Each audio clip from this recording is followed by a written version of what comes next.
Political Voices on jamesebechi.com. This afternoon we have on jamesebechi.com. We're speaking to a prominent Nigerian. My name is George Udo, and with my viewers this afternoon I'll be talking with my friend Mr. James Ibechi. We have before us a Nigerian who has traversed virtually all the political parties in this country. He's not a greenhorn. He's a highly experienced politician.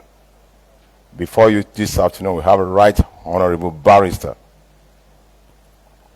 We have before us this afternoon a prominent Nigerian, like I earlier said,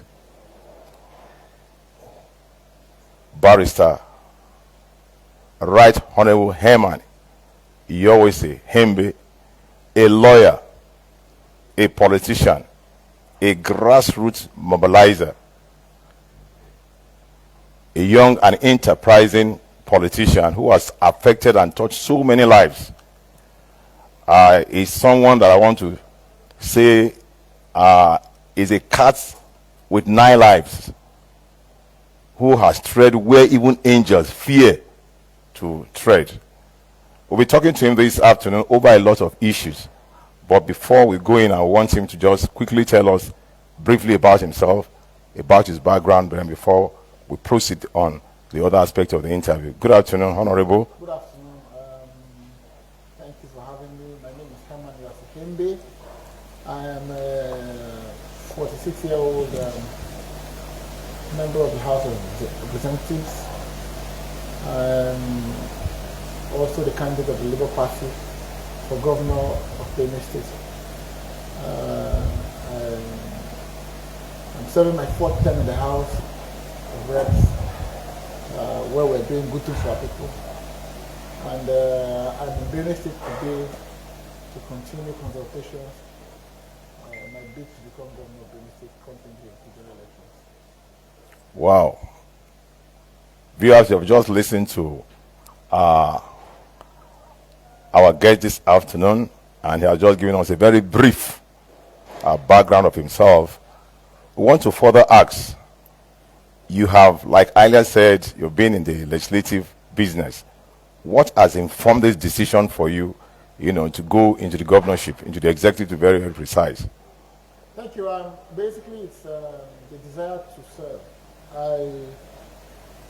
I got into parliament by chance. I ran elections, not actually as imagining that I was going to win. But God made me win. I don't want to go into details of telling you the story, beautiful as it may be. After I won the elections, I decided to dedicate the opportunity to the service of my people. And I have done that to the best of my ability. We have done things for our people that are common in nature. Things we've done, you can find in very few other constituencies in Benue State. And the things we've done can compete with the things anyone else has done in their constituency wherever they are in the country. We're running to the governor on the strength of the fact that I believe that we are way behind where we should be as a people. I firmly believe that with the right kind of leadership, devoid of the kind of excessive greed that is exhibited by the people who are in power in Benue State, who are in power today and who have held power in Benue State in the past, if we're able to find a team that is devoid of that kind of greed, then we may be able to provide our people the basic things that they require to make their lives more pleasing. We're in a state today where people have given up on the state. The state basically exists to serve itself and not the people. And I believe that we can restore confidence to the people and provide the basic things that they need. And the basic things that the people need are not so much. The basic things that will ensure that their lives are made more meaningful. And so I am running basically to make our state great again. That's our slogan. We want to bring back meaning the lives of ordinary people of Benin State? Well, I just like Riley said, he said the state is where it's not supposed to be. Before now, I want to tell you that your elder brothers had been on the saddle. Let me go back to His Excellency Governor George Akume. Then, currently, the serving senator representing your zone, to be very precise. Senators Gabriel Suswam. On the saddle as we speak now, His Excellency Governor Samuel Ortom, who in their little way have contributed to the development of this state. What is that particular thing that you are going to be doing differently from what these people have done? We are going to be devoid of excessive greed and the zeal to primitively accumulate wealth. That is the basic problem of governance in Benin State that has retarded our development. When people get into office, what comes to their mind is accumulation of wealth to protect themselves, to protect their children, and to a large extent their children's children. So they begin to acquire monies by devious means, and they begin to acquire land by unnecessary means, and focus on improving themselves as opposed to improving the people. They build industries and companies for themselves to the detriment of building industries for the people. Ours will be a people-oriented government that removes completely the element of greed and replaces with the need to improve the collective. We have also been bedeviled by godfatherism in Benin State. Ever since the 1999 elections that brought in Senator George Akume, and after his tenure, they have sought to put people in office to advance their causes as godfathers. They have worked very little to improve the people and have wanted to only dip their hands continuously in the state's treasury and enrich themselves. When people who have character have aspired to lead Benin State, these godfathers who are completely immersed in greed and lust for money insist that those who honestly intend to build the people should not be allowed to get into office. Only those people who will allow them to have access to look the state treasury should be allowed them. They say this candidate A or that candidate B cannot be governor because he will not be controllable. Control in their, as far as they're concerned, implies that the person who is controllable is that one who will allow them to dip their hands, both hands and both legs, into the treasury of the state. As opposed to the person who cannot be controlled, who will say, no, let us focus on developing the people. People like me, as far as these godfathers that dominate the APC in Benin, cannot be candidate of any party. They prefer to have those who are gullible, who will allow them to do whatever they want to do, appoint everybody in government, and take kickbacks from them, as has been practiced in the past, to be governor and not people like me. If people like me get an opportunity, you can be sure that the era of godfatherism will die a natural death. They cannot be a godfather in Benin State. I refuse to have the idea of a godfather in Benin State. In my time in the National Assembly, there has been no godfather that has dominated my policies. And my policies, I have worked with the people based on what I think have been their yearnings. I have not been dictated to by any single godfather. If a godfather had controlled me, it would have meant that I would have enriched the person and filled his pockets, as opposed to developing the people and improving their lot. So I prefer at all times to deal with the people and serve them to the best of my ability And as far as I am not as greedy as the people who have come before us, I am sure that the people of Benin State will do a lot better with me. I am not one of those who is repeated by anybody. Labour Party, the platform under which I run, is not a godfather-controlled political party. It's a party of the ordinary man, the worker, the labourer, the poor man, the artisan. The Labour Party will serve the people. I will serve the people. I am running on my record. People already know who I am. And if you entrust your votes in me, you can be sure that the only God that I will serve, that is the Father, is God the Father, not any Godfather. And I will answer to the people of Benin State, not to any one individual, wherever they will live, whether kilometer 4 or kilometer 10. It's to the people and only to the people. Two questions at the same time. There is an allegation, maybe it has to do with what you have just said, that you are not at home with elders. Then your party, the party you're joining, I will still go back to another question. We're told is structureless. How do you intend to harvest votes for your party?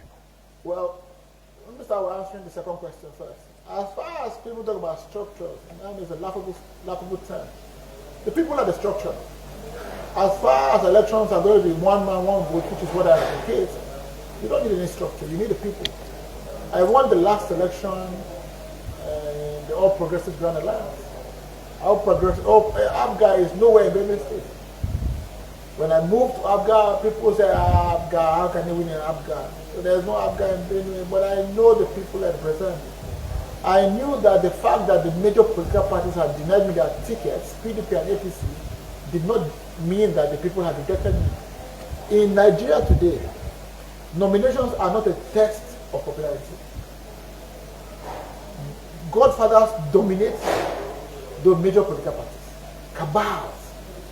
And if they find you not very gullible, not very susceptible to them, they will not deal with you.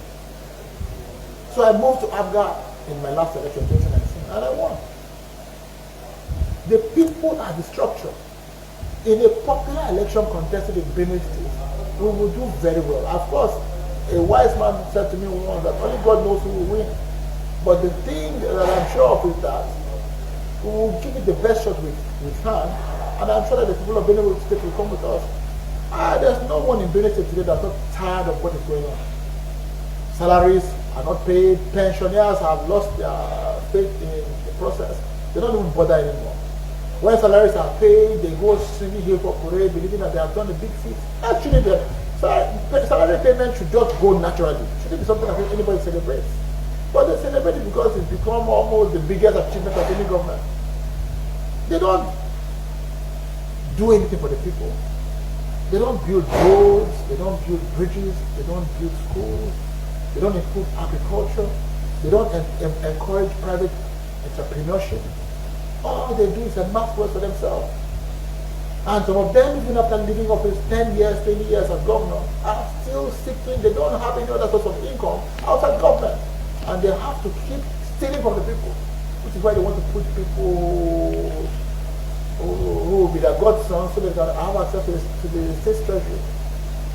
As to your first question about my relationship with elders, that's not very true. I have a good relationship with older people, very good relationship. But there are a few of them who seek to take control of a politician and turn it into an ATM. That word ATM has become a popular name in this case now, especially in Kilometer 4, where people are made to come and pay huge sums of money for tickets in nominations. And now, the moment you say you will not play in the manner that they play, they turn it into the term of disregard. They say it's a rude boy who doesn't respect elders. Because if you respect elders, you will give elders what they want, even to the detriment of your people. I'll give you an analogy. I want to go to a community in my local government and sink a borehole. So I go to the elder, the political elder. There are elders and then there are elders. Go to the political elder of the party that I belong to. And I tell him I want to do a borehole in your community. And he says, okay, no problem. Give me the money. I will do the borehole. I know what my people need. So I provide the money to him. The man takes the money and pays school fees for his concubine, for instance. At the end of 4 years, I go to campaign to the people to give me a second term. And the people say, no, we cannot vote for you again. I said, why? I asked why. They say, because we asked you for water and you did not give us water. And you could. And then I said, no, but I gave the elder money to make the water available to you. They said, they didn't say any water. So go and clear with the elder. And I run to the elder's house. And I said, your people are saying they will not vote for me because I provided water to you and you didn't give them. They said, those people are difficult people. I have been telling them to just vote for you, but they say you're not the only son. So the other one that is coming through is the son of the soil. So if they say not to take it like that, that would be the end of me politically. So instead of going through that elder, I go straight to the people and I do the borehole. When I come for election, the elder comes to the voting point and tells them Honorable Hembe is a bad person, not vote for him. Because the people are drinking the water Honorable Hembe provided, they tell the elder to go home and sleep. And then they vote for Honorable Hembe, who has now become, as far as the elder is concerned, a very rude boy. Very disrespectful boy. So there are elders and there are elders. They are the ones who seek to steal from the people and loot from them. They take from you no matter how young you are. Which is what has happened in the APC, particularly in Kilometer 4. I keep going back there.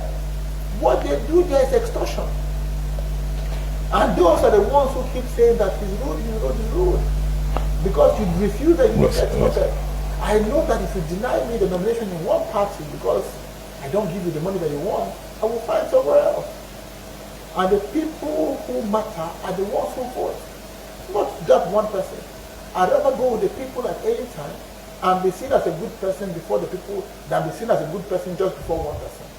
If I was that rude or that unacceptable by elders, how would I win 4 different elections in 3 different political parties?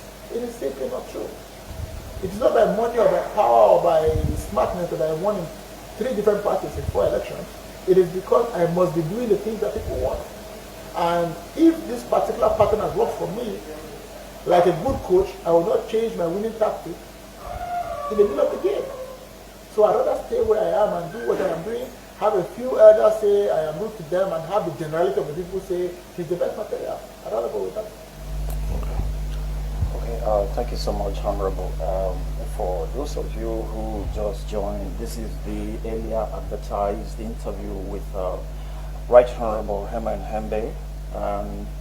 For those of you who are itching to participate in this, we have the permission, and we also have provided the facility for you to call in to participate today. If you want to call in, the number to call is 09154027803, 0915402783. And we are reaching you live on James Ibechi platforms, especially jamesibechi.com, Facebook page, jamesibechi.com, YouTube channel, and Instagram.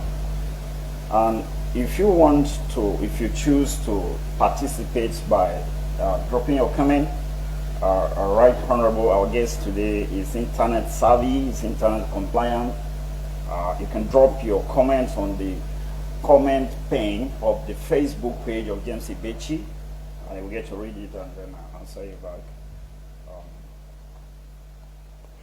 Yes, back to business. Once again, I want to ask this question. You have been emphasizing so much on the word Kilometer 4. Your viewers who wants to know where are we actually at? Where is Kilometer 4? Hello, who is this? Hello, who is this? Go ahead, this is jamesibechi.com with Right Honorable Hembe. Your name and then where you're calling from. You'll make it in 1 minute. My name is Teso Obunde. Go ahead. Hello? Yeah, go ahead. Go ahead. My name is Teso Obunde. Yeah. Go ahead. We are with you. Go ahead. A comment or a question? Yes, go ahead. What's your comment? Okay. My comment is I want to ask Right Honorable Hembe, the Labour Party candidate, just a question. Yes. You know, we have been hearing about paucity of funds, and that is why the present government has not been meeting up to its demand. And as he is coming in, I want to ask, what did he think he will do different to get money that can even pay their arrears without borrowing? Okay, That is one. Yes. Two, is he going to run an inclusive government that will disperse, that will take care of the youth and the women, in the sense that he will listen to the advices of Benue electorate and the masses? That is my question. Okay, where did you say you're calling from? I'm calling from a party on Vatican Street. Okay. So, my name. Thank you very much. Right Honorable, you just had a question. Second question. Thank you very much. Yes, I understand that there's paucity of funds and our state is overborrowed. I mean, our state is deep in debt.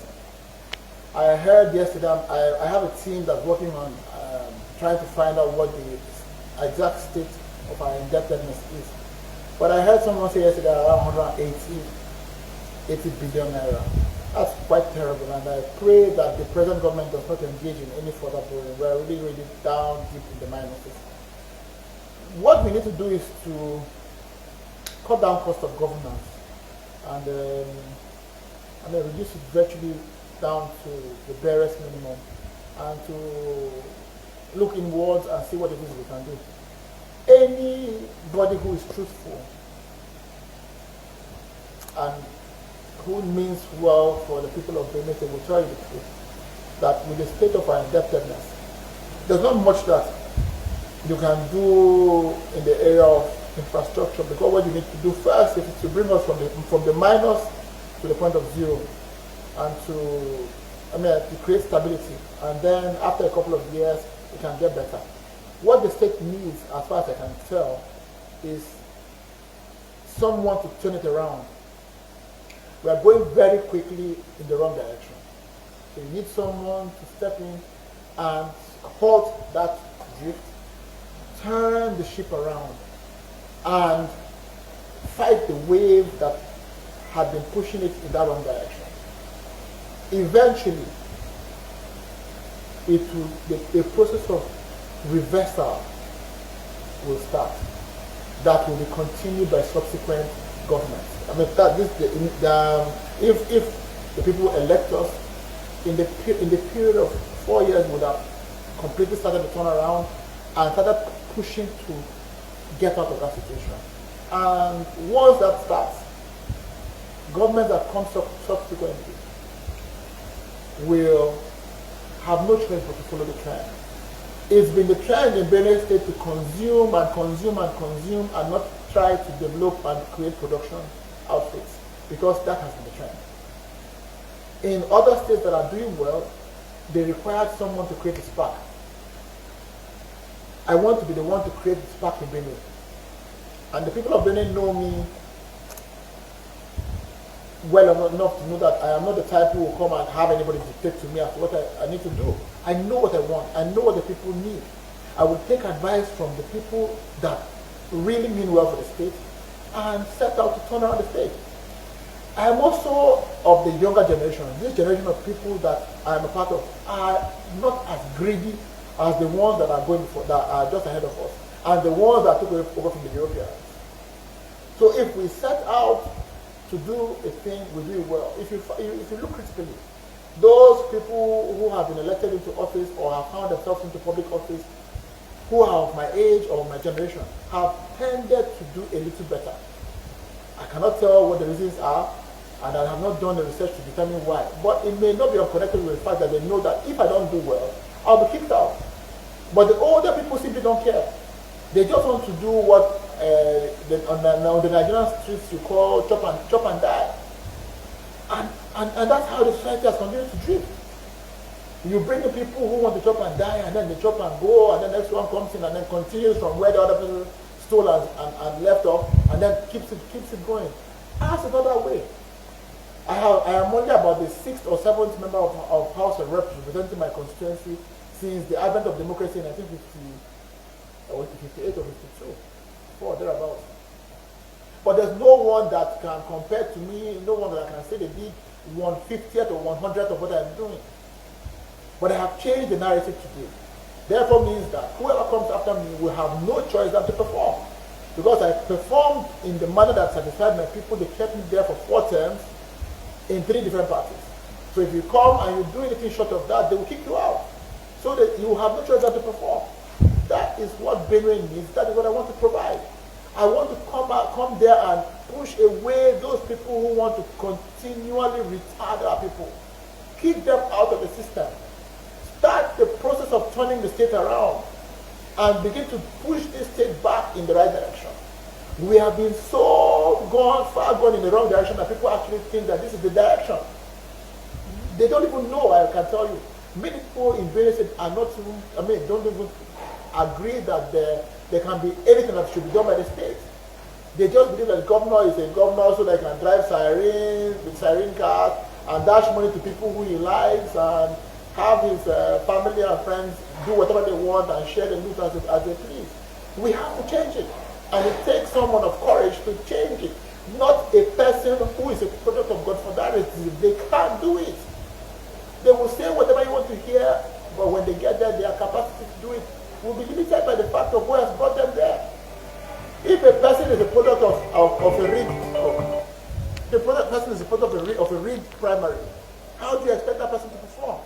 He will owe everything he is, including the nomination in that primary, to the Godfather that has put him there. How would he have the time to perform for the state? I think somebody's on air again, please. We lost that call. Okay, we lost, okay. The point I'm making is quite important. Yeah. So I think that we need someone like me who is bold enough to look them in the face and say we need to turn around. So can we pick this? Hello, who is this? Hello? Yeah, who is it? I'm fine. Okay, your name. Good afternoon once again. Good afternoon, your name and where you are calling in from. I'm speaking Mr. Christo He's calling from Vanica Street in Makadi. Okay. So, okay, go ahead. Make your contribution. I want to first of all commend the community candidate for the answer he's providing. I still want to ask, so in Banda State, we are an agricultural state and we have insecurity, which our people are not going to the farm. And over time, what we hear is complain without action. As he is coming in, I believe he's going to take over. What will he do in place of security to let our people go back to the farm to fill that basket that is empty at Wurukum? Thank you. Thank you very much. Thank you so much for that question. You can hang up now. Right Honorable, we get back to you. Yes, we are basically an agrarian state, people who thrive in agriculture. We are the food basket of the nation. And before now, we have always been the food basket of the nation. We are bedeviled by terrorism. Calling it anything short of that is doing injustice to the point. We are bedeviled by terrorism. These people, nomadic herdsmen, have invaded our land from all parts. The Tiv speaking areas, the Doma speaking areas, the Gede speaking areas, all parts of Tiv land are under attack by these people who have come from wherever we don't know. Some of them we understand are not from Nigeria, to invade our land and take it away from us. I am completely, totally in support of the anti-open grazing law that has been passed and signed by the government of Benin State. It's a beautiful law, and we must fight to protect and preserve the law and implement it to the latter. Anybody who does a business must find a way of doing that business in a way that it does not infringe on the rights of the next person. And you have rights, but your rights go as far as the rights of the next person. So, if I decide that what I want to do is to raise cows, is to rear cows, I must be cautious, or goats for that matter, I must be cautious that my goats do not leave my compound and go to my neighbor's house to eat his corn that he has planted, or the groundnut that he has planted. Because the goats, if they find those crops, will find them attractive, find them appealing, and want to eat them. It is our duty to make sure that in doing what we do, in raising, for instance, the goats, you ensure that your neighbor is not disturbed. These herdsmen, these Fulani herdsmen, who insist that they want to conduct open grazing, have become a problem to our people, because our people are predominantly farmers. And in the conflict, which has ravaged our land for the past maybe 10 years or thereabouts, and have become very serious. I don't say they've been on, but have become very serious in the past 10 years. Our people have been displaced from their lands and are living in IDP camps. Some people in another party recently said those of us in Labour Party are IDPs. So those people we have joined them in the IDP camps. We cannot continue like that. And we are hoping that we will be able to put the government in Abuja that will for once look into ending that problem. You cannot openly graze your animals where they begin to affect the livelihood of the next person. And the federal government has simply shown no desire whatsoever to end that scourge. And we are hoping that we can elect a leadership in the center that will work for the people, but will also ensure that the lives and property of our people are protected, and that they are able to do their businesses and sustain themselves effectively. The presidential candidate of the Labour Party, Mr. Peter Obi, is someone with pedigree, someone with character.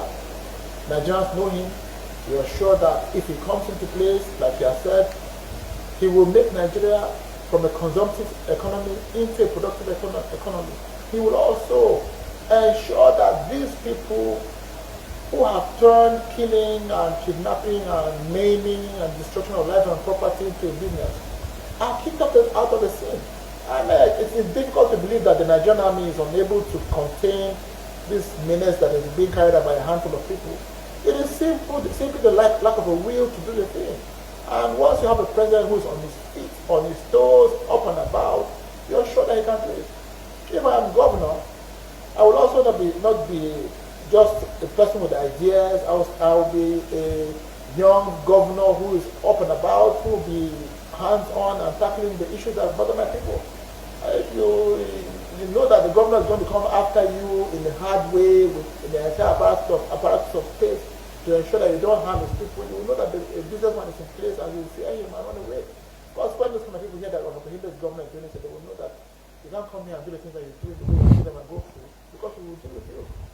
So I think that the Labour Party government in Benue and in Nigeria is a complete package that will serve our people and remove us from the place where we are, this undesirable place, and take us to a place where we should be. Yeah, the person that called raised an issue about the succor you intend if, by God's special grace, you are given the mandate to preside over Benue State. What is the place of the youths and the women, number one? Two, you've spoken extensively about the anti-open grazing prohibition establishment law, which your senior brother passed into law. Are you thinking of giving it a further bite? And what are you going to do in that direction?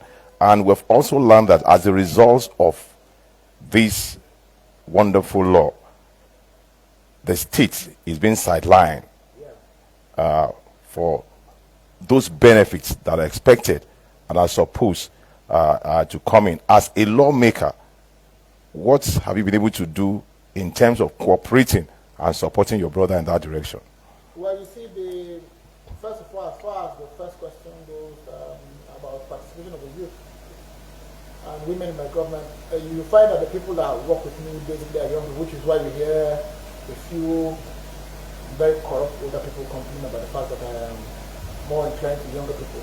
Like I said, the younger people are more sympathetic, less corrupt, less susceptible to wanting to grab everything for themselves. They look out for others because they know that in the opportunity that they have, if they don't do well, they may not be given another opportunity, and the fear of that alone makes them want to do well.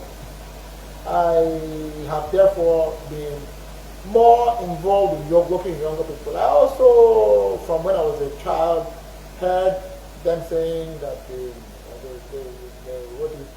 youth are the future of the leaders tomorrow. And then I grew up into my 20s, my 30s and 40s, and I kept hoping for when they would hand over.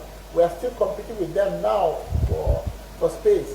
And so I believe firmly that if we don't protect and project ourselves as young people, no one else will. And so, of course, you know that there are very talented young people in the country who are IT savvy, who are 5G people, who you give opportunities to do exceedingly well. And then you have people who are in government, who are used to the old system of typewriters, and then they still want to remain here in the computer age. And then we will have a clear blend of young people and older people who will exit the scene eventually, because I'm sure that they expect that we will also take over and run our affairs effectively. So without sounding like sounding demeaning to them, they are useful, we require their help, we require their experience, but they need to teach us to also take over and move from here. As far as the other question goes as to, what was it again? About the anti-progressing. The anti-progressing law has cost us quite a lot. Benin has lost a lot of what it ordinarily would get from the federal government because of the fact that they've been wanting to muscle us into succumbing and abandoning the law so that people can be completely overrun. The people who come here to graze and kill our people also want to take over the land. They are not coming to just pass by and go. They have come here to stay. If we surrender, that will be us surrendering our land, and eventually we'll be running to the US and to other countries as refugees in the future. And we cannot afford to do that. It is more manly and more a thing of pride to fight to preserve your land, which is what we do, than to run away from a fight that seeks to oust us from where we live. The solution to the problem we have as far as our lands are concerned as Benin is the election of Peter Obi as President of Nigeria. I commend my Governor Samuel Otom for his fight against the invasion of our lands by Fulani herdsmen. But I wonder how today, as a people in the PDP, he will be encouraging the election of Atiku, someone who has openly spoken against the anti-open grazing law, as President of Nigeria. That puts me in a state of confusion, and I'm waiting to see how it happens. If the Benin people vote in Atiku, who has clearly spoken against a thing that seeks to protect us as a people, then I will know that it was always politics. But if we follow it up by ensuring that we do not lend our votes to death, death meaning that we don't lend our votes to a thing that has caused us this kind of death and destruction, then we are really working for our people. Remember too, that our people are basically farmers, like I earlier said. And if we continue in this manner, we will not survive. The benefits that we should get from the federal government, we don't get anymore. Matter of fact, very few people get appointed into federal positions these days, because we are seen as the enemy of the state. But that is because the state is run by particular people who feel that we are resisting their people from taking our land. And we cannot do that. I would be governor and I will still not allow that to happen. Maybe even better than what we're doing now. But of course, I will still strive to live in the committee of states. We are northern Nigerians, no matter how we say it. I'm not a southern. Benin is not in the southern states. So we must continue to live within the north while we ask for that which is our right. So I'll not run away and mingle with people from the south or the southwest. No, I will interact with my colleagues in the north and fight my way through. That is how we survive. While protecting yourself, you must also get that which is your due. That is my position. Are you an apostle of zoning? Do you believe in zoning? Well, yes, I do believe in zoning. Okay, let me quickly interject. If you believe in zoning, why is it that this part of the country, the T people have not allowed power? Okay, so let us take this. Who is this, please? Hello, who is this? Yes, yes, colleague. Okay. You may have the grace of guest for one The last time. So go ahead quickly and then make your last contribution in the program. Hello? Yeah, go ahead. You have the grace of our guest. Now, my question is on industrialization now. Over time, in fact, the lifespan of this present administration, so I've been hearing we have up to more than 100 MOU on winning of investors who we haven't seen in Benue State. And you know, industrializing our state is one basic thing that we must do. I want to ask the Excellency, what will he do in that area? Will he also be a China man or a Germany man that will go and will not bring any of the MOU will not be fruitful? Or what will he do different to industrialize our state? Okay, thank you so much. Thank you so much. Well, thank you for that question. It's also important. Like I said, we have level by leadership have come and gone, and who have paid more attention to self-development as opposed to development of the collective. I believe that we should encourage private ownership of businesses, private entrepreneurship. We should be able to help private investments grow so that they can thrive and employ people. The major bane of our economic development in Nigeria has been an overemphasis on government ownership of companies or businesses. You have a question? There's a popular saying that government has no business doing business. Our job should be to create an enabling environment for businesses to come in and thrive, including providing grants for them to settle. Our job thereafter should be to regulate and to tax them so that we get our due as a state. If those businesses begin to do well, they will employ our people, they will thrive, they will be more protected, as opposed to the way Nigerians are given to treating what they deem as being owned by the public or government. I'll give you an example. Someone buys his own car. Same day, he's given an official car of the same type by government. Let's say 2 Hiluxes. He buys his own Hilux and government gives him another Hilux. You will find that in a year, the Hilux that was given to him by government would have collapsed because he will use it to take to the farm, pack firewood, bring back yams and bring back cassava because it's taken for the government vehicle. And while his vehicle that he bought by his own money will be preserved. Now, the National Assembly and other agents, not the National Assembly, there are government agencies or maybe some other agencies who decide now, okay, what we will do is we will give you a vehicle to use as a utility car while you work with us. with an option that at the end of your tenure, which is say 5 years or 6 years, you can take the vehicle for your own and pay us whatever is the going rate at the time for a used car. Those kinds of vehicles that people get on that basis, at the end of the tenure of 4 to 5 years, are still brand new, opposed to the ones that are given to them as government vehicles. So people tend to treat government, businesses run by government as not our thing. And so they destroy them and squander from them. Some of them, for instance, who are empowered to run government hospitals, take drugs from the government hospitals, take supplies from government hospitals, and use to run their private hospitals, while the government hospitals suffer. So I think at the end of the day, what we should do as a people is to encourage private investment and private participation in business in the state that government will encourage and ensure that they succeed and work for our people. What is important at the end of the day is that they produce and make our economy work and purpose.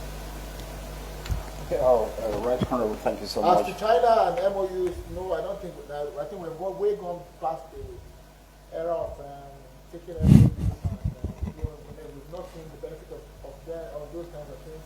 And I don't think we will encourage those things in the future. Like I said, we are in a very sorry state as we are, and we need to do whatever it is to bring us back from those huge debts that we're in now to a state where we can be at zero and then start to grow from that point. So there will be no MOUs when Herman Hembe is governor of the district. Thank you so much, Right Honorable. You would like to know that we are gradually coming to the end of the chat with you. But before we draw the curtain, I'd like you to take a look at this emotive issue of local government autonomy. There is a general belief that when communities are developed, our local government areas would be said to be developed. And when the local government areas are developed, the entire state will be developed. Unfortunately, or fortunately, this issue of local government finances being under the stranglehold of governments has actually been an emotive issue. But in one of your interacting with journalists recently, since your quest to govern Benin State began, you made mention of that, and that in fact you asserted that you are going to proscribe Jack in Benue instance. Knowing that this is an emotive issue, in fact a very difficult issue, how would you be able to do this when the rest of the government should be looking at you and standing? Yeah, thank you. That's an important question. When I went to the National Assembly, a couple of my colleagues said, when I went to the National Assembly, I started working for my people. I finished my first classroom in 3 months and had the governor go commission, and I never stopped to look back from them. One of my colleagues said I was exposing them and making people think that we have money in the National Assembly. So it won't be surprising if anyone who doesn't want to work says, if God makes me governor, that I am exposing them. The thing that is called the joint account is the biggest problem of governance, but in Benin, that I won't go talk about that place. Outside of the Fulani herdsmen crisis, that is the single biggest problem. Every part of Benin State, including the state capital, is under the local government.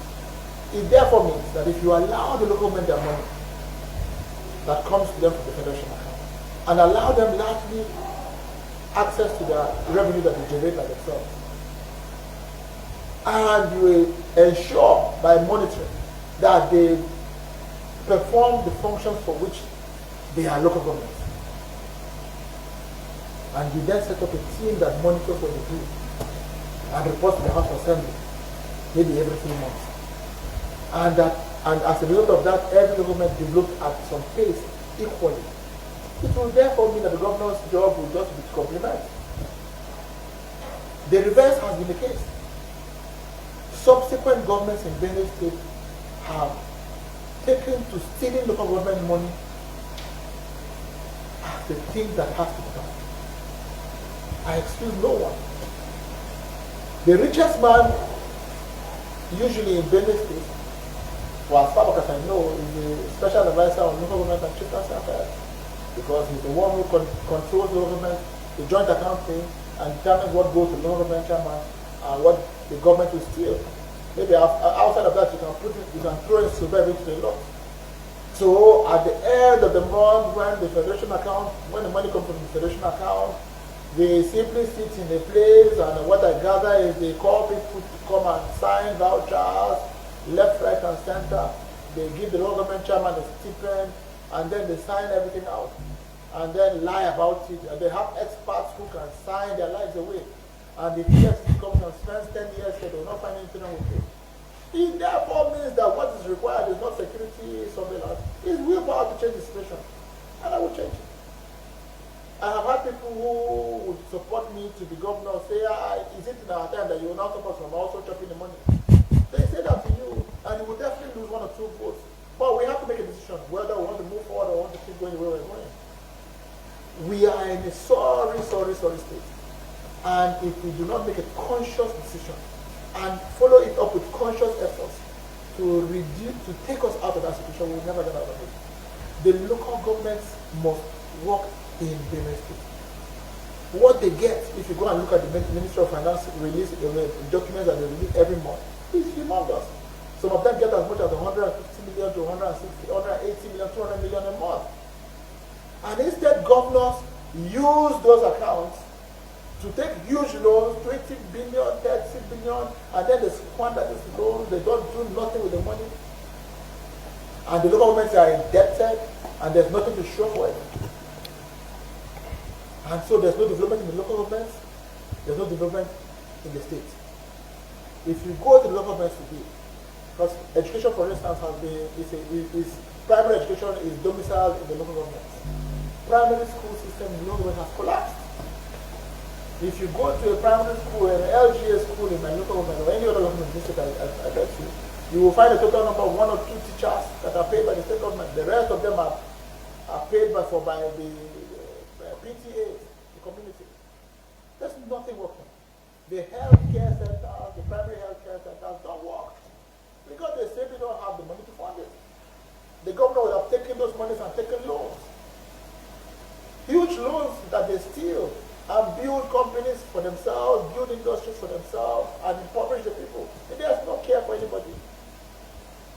The thing that needs to be done more than anything else in Benin State is to free the local government system. Allow the local government to be able to decide what he wants to use his money for which we will supervise and ensure that they do, or we will sack you, whether legally or not. Allow the local government to be in a place to determine which staff they want to have, to determine when to promote them and when to fire them. You cannot continue to have a central body here that employs people and sends to places that they don't need. That is the Local Government Service Commission. Much as the idea of it may be beautiful, if I am from Constitutional Government, I'm the one who knows who I need. Okay. I hope it's not the same person. Okay, this seems to be our last caller for the day. Hello, who is this? Hello. Hello, go ahead, please. Yes. Good afternoon, sir. Good afternoon. What's your name? My name is Zanzan. Sir, I am right on the Herman constituent and from Constitutional Local Government. Okay. I want to ask 2 questions. The first of all, I want to thank him very much for all the projects he has done in our constituency. This is the first time I'm going to be able to speak to him directly. He has brought a lot of electricity projects, good roads, and a lot of development, water, and so many things. I can't even mention all the things he has done for our constituency. So my question now, sir, about the industry, you mentioned privatization. I'm very, very interested in that. Benin State used to have a lot of industries previously. Benin Bond Bricks, Benue packaging company, and we also have potential mineral resources in the natural resources. So please, do you intend on developing these industries, and how do you intend on doing it so as to create employment? Because you know that by creating employment, we are reducing people's desperation for insecurity. So this privatization of our industries with regard to the natural resources like limestone and granite, because I know we have limestone in other local governments, some part of Guma and adequate. So other local governments. So sir, this, how do you intend on privatization? Thank you. Thank you so much. Thank you very much. Let me start by saying that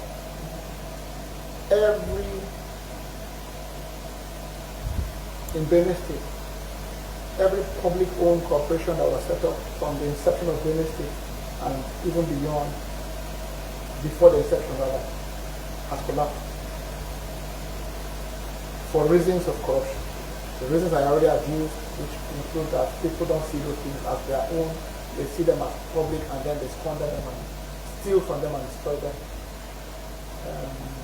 The Louis Bank, as an example, beautiful bank set up by the state government, destroyed by our own people. Paraco Mills, beautiful project set up by the state government, destroyed by our own people. BBL, Benue Breweries Limited, set up by our own people, destroyed by our own people.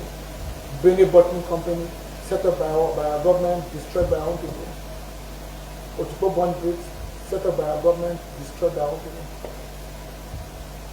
It shows, therefore, that it's a trend that people have refused to see those as collectively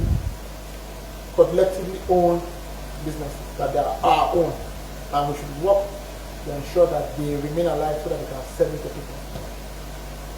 So if you see that you've tried a thing for a number of years, for a length of time, and it has not worked, I believe that it's not wrong to try doing the thing in a different way. So I would rather have a situation where we encourage private people to come and explore the opportunities available in our states. Our job should be to, as government, should be to provide enabling environment for them when they set up these businesses to thrive, and to ensure that they are regulated so that they provide the best services and cater for the local economy.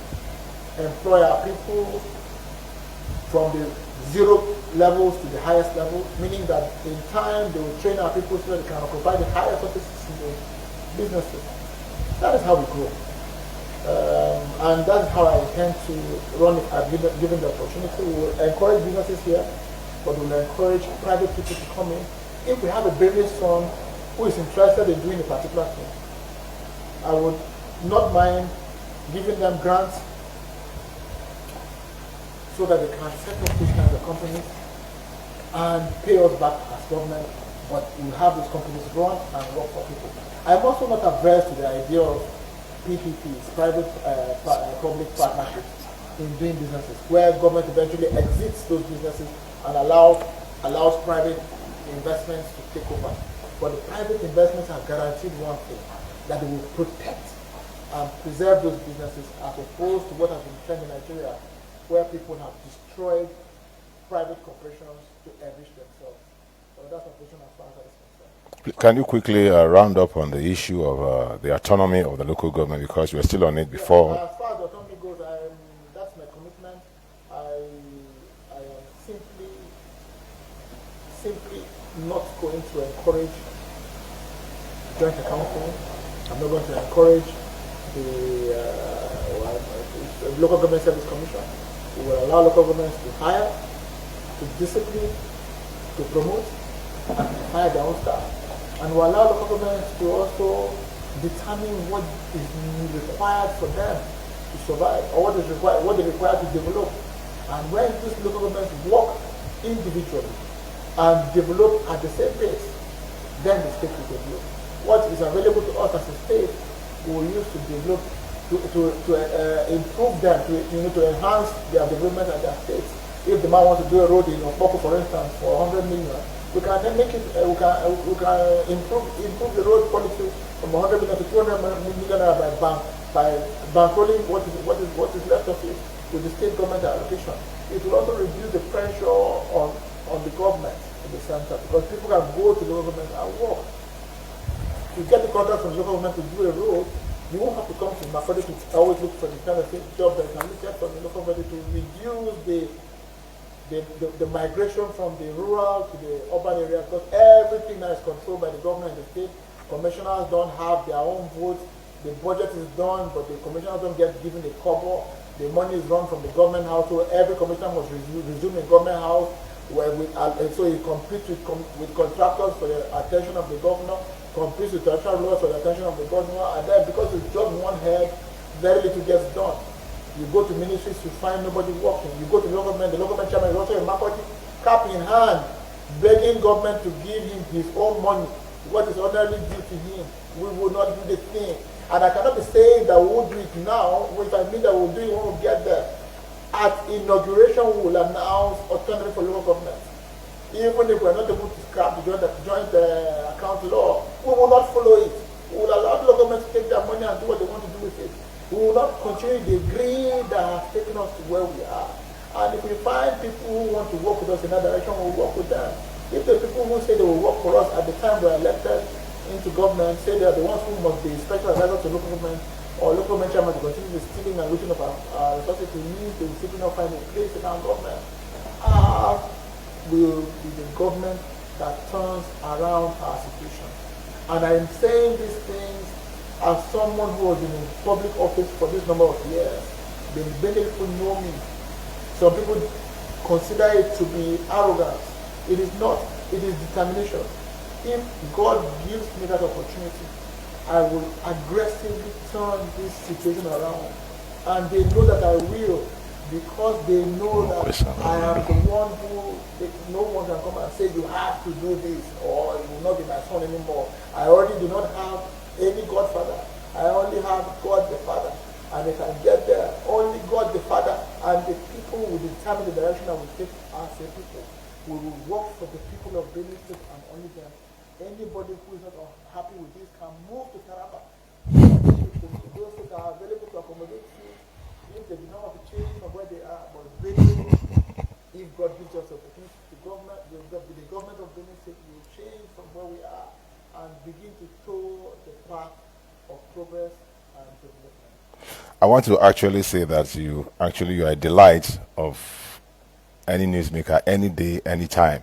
We're sure of coming back very soon, shortly again, because we want to look at your blueprint for Benue State. But there was a question before before the call came in about the zoning, and you said you're an apostle of zoning.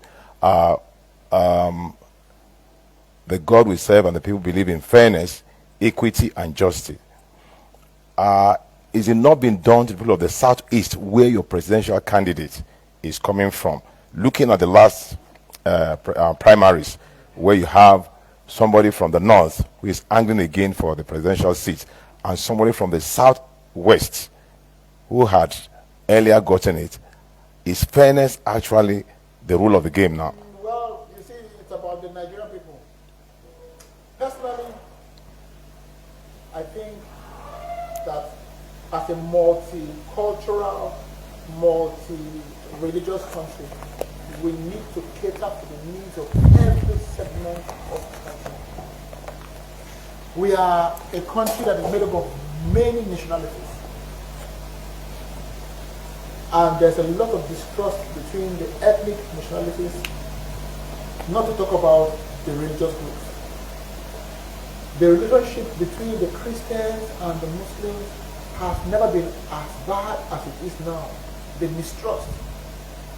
Because somehow the state has allowed a drift. These days we hear of killing of Catholics in a war, killing of Christians in Kaduna, killing of Christians in Benue, in Zivland, in Domaland, and elsewhere. And so the people have very little trust in the government as they should. Now add that to the fact that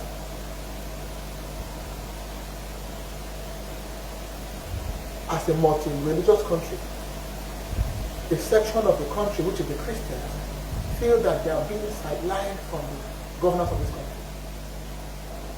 Look at Kaduna, for instance. Rufai decided as a strong man, as a tough guy, to for the first time try a Muslim ticket in Kaduna. Say it was nothing, it was about competence. That's what they usually say. It's about competence, no problem, don't worry. The man who he has chosen to succeed him has continued with the trend of choosing a Muslim as his deputy, so another Muslim ticket to continue. If you look back in history, at least from 1999, Obasanjo, a Christian, became president. Immediately following him was Yaradua, a Muslim. Immediately following Yaradua was Goodluck Jonathan, Christian. Immediately following Goodluck Jonathan, Muhammad Buhari, a Muslim. So the natural sequence of things should say that a Christian is going to be the next president of Nigeria. A Christian Southerner. Instead, PDP has gone ahead to nominate another Fulani man. Good for them. What betide that Benin man that decides to vote when the Fulani man to follow another Fulani man in power as president? Then the APC decided to choose Bola Ahmed Tinubu, an old, frail man who couldn't carry the party's flag, as candidate. We all know that President Buhari as president has been hindered by the fact of age. He's not been around and about to check out these things by himself. Sometimes I wonder if he even knows some of the things that are going on. Because you need to be hands-on in a country like Nigeria to tackle the issues that bother the country. You want to follow up Obasanjo with Tinubu, who looks to me to be even more frail than Obasanjo. But add to that, than Buhari. But add to that is the seeming postulation by the people in the APC that they want to nominate another Muslim from northern Nigeria. What does it tell me as a Benin Christian, a northern Christian? It tells me that there's not one Christian in northern Nigeria that is our qualified. Muslim brothers find worthy enough to vote as vice president. So because Tinubu is a Muslim, they will not vote for it. They say we are one Nigeria, we are one North, but they do not find any Christian in northern Nigeria worthy of their vote. It has to be one of them, meaning Muslims. It seems if that ticket is picked, it will tell me that a section of this country simply does not believe that I, a northern Nigeria Christian, is a partner in this project. And I will be bold and proud to campaign viciously and vehemently as a Christian to protect my religion. Because I do not want to have to convert. So the idea of those tickets, as far as I'm concerned, is an aberration. Now come to the issue of Labour Party. Peter Obi simply picked the Labour Party nomination, and that's all they have done. They have not gone anywhere in campaign, they have done nothing. What you find are tapes of his previous encounters. Those have surfaced and they are glorious. So it tells you that 1, he's competent. 2, he's energetic. 3, he's young. 4, he's educated. Will probably be one of the most educated presidents we'll have if he's elected after maybe Goodluck Jonathan. And he has a track record of performance as governor of Anambra State where he displayed capacity and a lack of desire to corrupt. The only thing that some of my brothers from here in the north where we come from say is that an Igbo man cannot be president of Nigeria. Are you kidding me? In this country, to find a particular group and banish them from ever even can have the capacity to be part of the country, and you still think that we can be one country. I am going to vote for Peter Obi on various grounds, which will include 1, that he's a Christian. And I firmly believe that the presidency of Nigeria should rotate from a Muslim to a Christian, so that we can continue in one country. And 2, because I think that he's competent. Add to that the fact that I disagree that with anybody who says that an Igbo man cannot be president. Who said so? Who wrote the law? Who wrote it? And I'm going to vote for him and campaign for him. And if they make the issue a religious issue, we will not be shy or afraid of campaigning on religious grounds, because we need to also protect our faith. I am not going to run away from it. You cannot be doing a thing and asking not to talk about it. As you get killed by the people you know are killing on religious grounds, they say don't talk about it. These things are too delicate to talk about, but they are doing them. So I am going to vote for Peter Obi and invite people like me to vote for Peter Obi because it protects your faith, it protects your livelihood, it guarantees that you have a country tomorrow. If bandits have come as close as Kuje to take away every Boko Haram terrorist, all the big guys in Boko Haram, all the big boys, the people who derail the trains and everything, they're taking them away. Where next? I mean, here in Benedict, the normal count, they don't want to talk about killing of one person. The thing becomes news when it is 50 or 60 or 70. 10 people are killing Benedict, no longer news. And the people who are killing our people here are not from here. And then you say, I shouldn't worry about the fact that somebody is trying to invade me and change my way of life. It's going to be difficult to divulge the next campaign from religion. And I dare say that we need to do what is right to preserve what we have. I believe in Nigeria, but I believe that in Nigeria we must have equal opportunities, and everybody must have a say, and everybody must be allowed to partake and participate in the running of this country. Anything short of that will mean that we do not intend to be one country, and we want to simply have a state where one group dominates over the other, and that cannot be acceptable. Thank you. Okay, thank you so much, Right Honorable. We have actually come to the end of this chat, and you also like to know that over 900 people were live, and they have dropped their comments on the comment pane of this chat, and then you would like also to take a look at some of the questions and then react.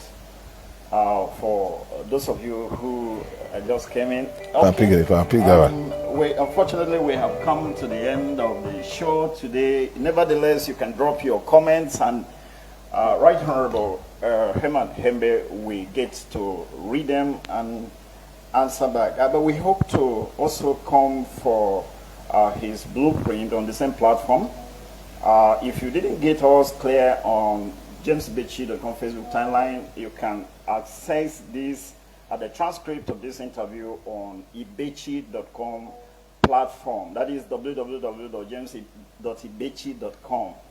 And you can also access us the audio and the video clarity on Instagram and jamesbechi.com YouTube channel. Thank you so much for joining us, and for the want of time, we won't be able to acknowledge all your comments here. My name is James Ibechi. I am with George Udo as anchor. Thank you so much, Right Honorable. Thank you very much.